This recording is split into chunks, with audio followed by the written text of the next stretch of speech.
Ladies and gentlemen, welcome to the Horror Mine. My name is Vikshai, and this is the Scare Score, where I break down horror movies and rate them on how scary I think they are. In this episode, I'll be going over the 2002 Hong Kong Singaporean horror film, The Eye. I'll be going over the events that take place throughout the film while breaking down each scare scene and rating them on how scary they are or attempt to be. Sit back and relax and join me as we explore The Eye and tally up the Scare Score.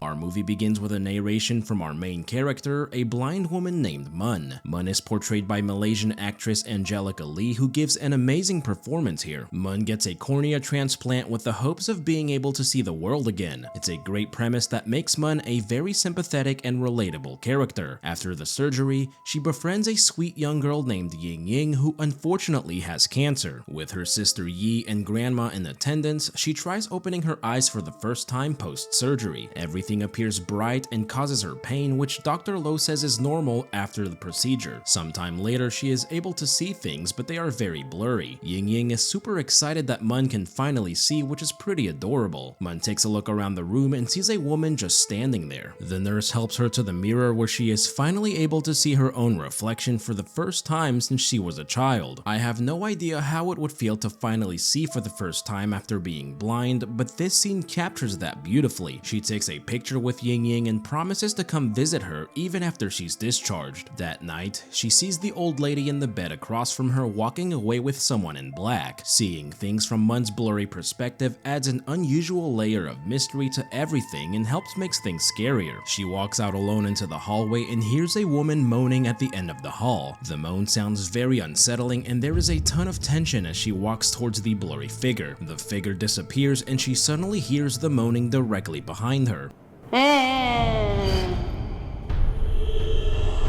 The ghostly woman circles around, then stops right in front of her. The spirit then slowly approaches her, saying, "I'm freezing," with one of the creepiest voices I've ever heard. Mun reaches out, not really knowing what's going on, and the spirit disappears. That scene was truly terrifying. The moment I heard that woman moan, I held onto my PlayStation blankie ever so tightly because I knew it was about to go down. The atmosphere was established perfectly, and partially seeing things from Mun's blurry perspective made it all scarier. That jump scare really got me, especially because of how the ghost sounded. The next day, she sees the old woman's body being taken away and learns that she died overnight, meaning that she actually witnessed the old woman being taken away by death itself. Mun gets discharged from the hospital and sees a man's ghost on the highway, though she doesn't know it yet. She sees a psychotherapist named Dr. Hua Lo, the nephew of the other Dr. Lo. His goal is to take care of her psychological state during office hours and after. Mun watches old home videos with her grandma, and we learned she lost her eyesight when she was 2 years old. Her father recorded videos of her childhood, hoping she could see them if she ever regained her eyesight. If that were my life, I would finally be able to see all the home videos without my dad in them. A young boy shows up at their door asking if she's seen his report card and disappears. She doesn't know it yet, but he's clearly a ghost. A minor but easily missed cool detail is that we never hear a knock on the door before she interacts with him. Either her hearing is just that good, or she was drawn by his spiritual presence and opened the door. She is drawn to the lanterns in front of her neighbor's door and hears what sounds like metal chains approaching her. The ghost kid suddenly appears in front of her munching on a white candle. He suddenly disappears and the neighbor comes out wondering what she's doing there. We also briefly see a black shadow at the end of the hall that disappears in the next shot. She isn't aware that the lanterns and items in front of the door are for the boy's spirit who recently passed away. This was a pretty tame scare scene and the boy's ghost isn't necessarily scary. Mun is a violinist in an orchestra made up of other blind musicians. The orchestra director, Mr. Ching, announces the great news of her successful operation. He then proceeds to tell her she can't be in the orchestra anymore because she's no longer blind. That night, she has a strange dream about a crow in a hospital. She suddenly wakes up and her room briefly appears to change. She talks to the boy's ghost again, who keeps asking her about his report card. Her grandma sees her seemingly talking to herself through the peephole, and her animated reaction is pretty funny. Mun visits Ying Ying at the hospital, who's just gone through chemotherapy. Seeing her like that was really sad, and I'm sure we all know where this is going. We learn the backstory of the boy ghost and why he keeps asking for his report report card. Before his death, he lost his report card, but his parents thought he was trying to hide his grades. This led to his unfortunate death because the boy figured he wouldn't have to worry about his grades if he made himself into a ghost. A man tells the parents that his soul isn't at rest and his spirit is stuck in a time loop of his demise. The only way for his spirit to move on is to get to the root of the issue that caused his death, which in this case are stereotypical strict Asian parents. Mun experiences the same strange nightmare, which is a lot more intense and disturbing this time. She again wakes up to her room completely changing. There is a piece of cloth on the ceiling and the shadow of a chair rocking back and forth. She tries reaching for a photo in the mysterious room, but it disappears. This scene creates a very eerie atmosphere and adds another mysterious layer to the strange things happening to her. The true meaning of what she's seeing is disturbing and very sad. She takes a class to learn how to write calligraphy, and seeing the joy on her face is really heartwarming. It's definitely a feel-good moment until this happens. The ghost disappears but quickly reappears and rushes towards her. Mun's terrified reaction absolutely sells this good scare scene. I was totally engaged in Mun's personal story and watching her happy reaction, which made the scare more effective because I wasn't expecting it. She goes to a local restaurant that sells some delicious looking Chinese barbecue. The ghost of a woman holding a child appears, drawn to the scent of that char siu pork.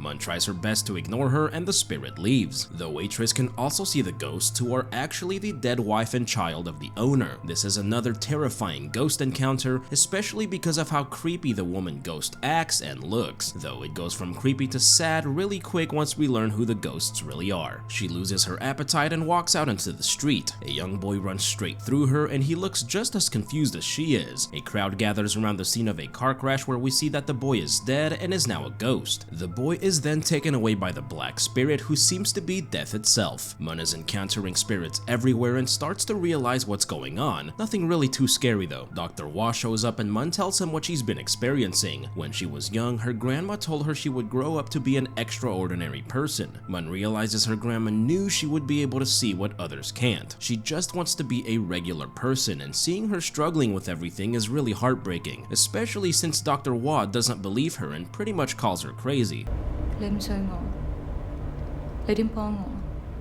Mun's grandma tries putting the boy's spirit to rest by burning his report card as an offering. Mun comes home and heads up to the apartment alone. The elevator doors open and she sees the spirit of an old man with his back turned. She knows he's a ghost because he doesn't appear on the camera feed. A couple runs into the elevator and Mun decides to wait for the next one. The same spirit suddenly appears and slowly floats its way directly behind her. He slowly turns around and reveals that half of his face is missing before she rushes out. She runs to her apartment, but her keys won't work because the elevator stopped on the wrong floor. She heads upstairs and sees the little boy still asking for his report card, showing that his spirit still hasn't moved on. The elevator scene is brief but very intense and scary. The spirit of the old man himself wasn't necessarily scary, but the way he was presented was. How he quietly and slowly moved behind her was really nerve-wracking. Mun decides to shut herself in so she doesn't have to encounter ghosts anymore. She practices the violin alone in her dark room as if she were blind again. It's heartbreaking because it's not just a ghost story, but a woman trying to learn how to live a normal life.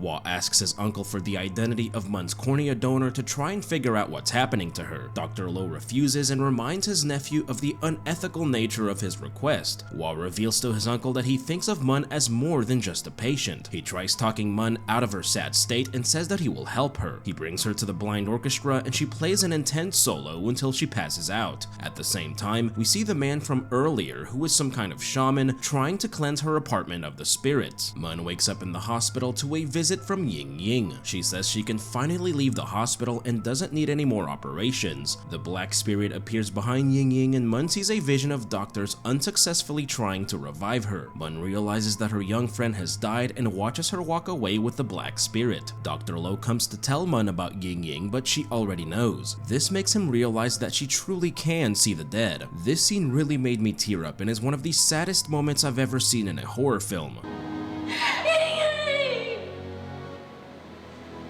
At At Ying Ying's funeral, Mun sees several spirits in the graveyard and no longer seems afraid of them. She seems to accept her new vision as she doesn't have much of a choice. On the train, Hua gives Mun a card that Ying Ying made for her. When the train passes through a tunnel, we see a woman's spirit in the window's reflection. It can be missed as it only happens for a few seconds, but it's super scary if you notice it. The card says, "Don't forget me," and also reveals something shocking. Mun doesn't seem to recognize herself in the picture. She looks at herself and screams as we learn that she has been seeing herself as someone completely different the entire time. This shocking reveal is done really well, and I can't think of any clues that foreshadowed it. It makes sense because the only images of herself she has are her old home videos. Other than those, she saw herself for the first time after the surgery, but was actually seeing herself in the image of this mysterious woman. This revelation has Mun rightfully shook. The shaman says the mysterious woman must have unresolved problems and that they have to help her move on. Dr. Lo reluctantly agrees to give Hua the confidential information on Mun's cornea donor. This leads them to Thailand, where the mysterious woman is from. They go to a hospital in the countryside and look for a doctor named Eek. Mun takes a look around and recognizes the hospital from the nightmares she had earlier. They meet Dr. Eek and ask him for information on Mun's donor, whose name is Ling. He initially refuses, but Mun reveals the strange things she's been seeing after receiving Ling's corneas. Dr. Eek then briefly explains Ling's sad backstory. She was hated by everyone in the village because she could predict people's deaths. He takes them to her home where they meet her mother, Mrs. Chui. One day, Ling was running around seemingly talking hysterically, but no one would listen to her. She was trying to warn them of a huge fire that deleted over 300 people. Ling tragically passed on the next day, taking matters into her own hands involving this cloth. Ling lived a difficult life because of her gift and probably blamed herself for being unable to prevent the terrible tragedy. Mun goes into Ling's room, which is the room she kept seeing after her nightmares. She speaks to Ling directly and is shown flashbacks of Ling's rough childhood. She was picked on by the other kids and treated horribly by the adult villagers. She was blamed for all the deaths that happened in the village, but regardless of the hate she received from everyone else, her mom stayed by her side and showered her with love. We see the moment that led up to her death, which makes Mun realize what has to be done for her spirit to move on. Just like the young boy who lost his report card, Ling's death is on loop and repeats itself every night at exactly 3 a.m. Mrs. Chui hasn't forgiven her daughter for leaving her alone, which is what is keeping Ling from moving on. Mun asks Mrs. Chui to come with her to go see Ling, but she refuses to see her. Mrs. Chui says that she never gave up on Ling, but that Ling gave up on herself. We see the chair in Ling's room moving on its own, a sound that Mrs. Chui hears every night. The chair's shadow was seen earlier in Mun's room, also replaying the moment of Ling's death. Mun goes upstairs alone and sees Ling right before her death. Downstairs, Ling calls out to her mother for help. Because Ling's spirit lives inside her, Mun ends up physically repeating the moment of her death. Hua hears Mun struggling, but when he goes in the room, sees Mun sound asleep. This is possibly because Ling is masking what's truly going on so he doesn't get involved. Mrs. Chui finally does the right thing and goes upstairs. She saves Mun and finally gets to talk to Ling about her death. Ling apologizes for leaving her and Mrs. Chui forgives her. Ling turns back into Mun and finally moves on. It's a really sweet moment, but a really fast and easy resolution to a plotline that didn't last very long. The characters are smiling, the grass is green, the sun is shining, but this is still an Asian horror movie with 10 minutes left of runtime. Mun and Hua take a bus back home and everything seems great as she can now see her own reflection. We are soon hit with our first clue that the ending won't be happy for very long: heavy traffic. Mun wakes up happy until she sees several spirits walking past. A tanker truck has crashed up ahead and is blocking off the entire road. Mun takes a look at the bad situation as several spirits walk past her. She realizes that history is repeating itself and that a tragedy is about to happen. We see all the potential casualties of the impending catastrophe that include a newlywed couple, a couple with a newborn baby, a bus full of children, a street band with one guy using a beer can as an instrument, a typical Asian street food vendor, and this rat. Just like Ling did years ago, Mun tries warning everyone of what's about to happen, and just like that, the film turns into the Asian Final Destination. Unfortunately, nobody understands what she's trying to say, and she just looks like a crazy lady trying to pull off a common scam. A man starts his car and the spark ignites the gas in the air, causing a massive explosion. Hua manages to save Mun, but not before several shards of shrapnel hit her eyes. The explosion deletes a large but unknown number of people that James A. Janice would be way more qualified to talk about. My job is to tell you that there's nothing scary about this scene. This was definitely not the direction I thought the film was headed in. I'm pretty indifferent about this ending as I think it was just fine. I would have liked it more if the film ended after Ling moving on, simply because Mun has been through so much and it would have been nice for her to get a happy ending, but as we all know, that's asking a lot from an Asian horror film. Mun is now blind again and reflects on what she experienced through Ling's eyes. She doesn't regret her experience and believes she got to see some of the most beautiful things, one of those being true love, which you don't need eyes to be able to see. You also don't need eyes to be a part of the blind orchestra, which she can now be a part of once again. In the film's final scene, Mun meets up with the love of her life, Hua, who has scars on his face from saving her as the movie ends. And that, ladies and gentlemen, was The Eye. My friends, this was a very good horror film that had me really engaged in its story and characters. Mun was a great protagonist and I actually cared about her character and everything she was going through. Mun was never in any actual danger and none of the spirits she encountered set out to do her harm. Although the stakes weren't high in those aspects, it was her personal struggles and experiences that made it all so interesting. Her ghostly encounters felt so scary because they felt like they were happening to a real person.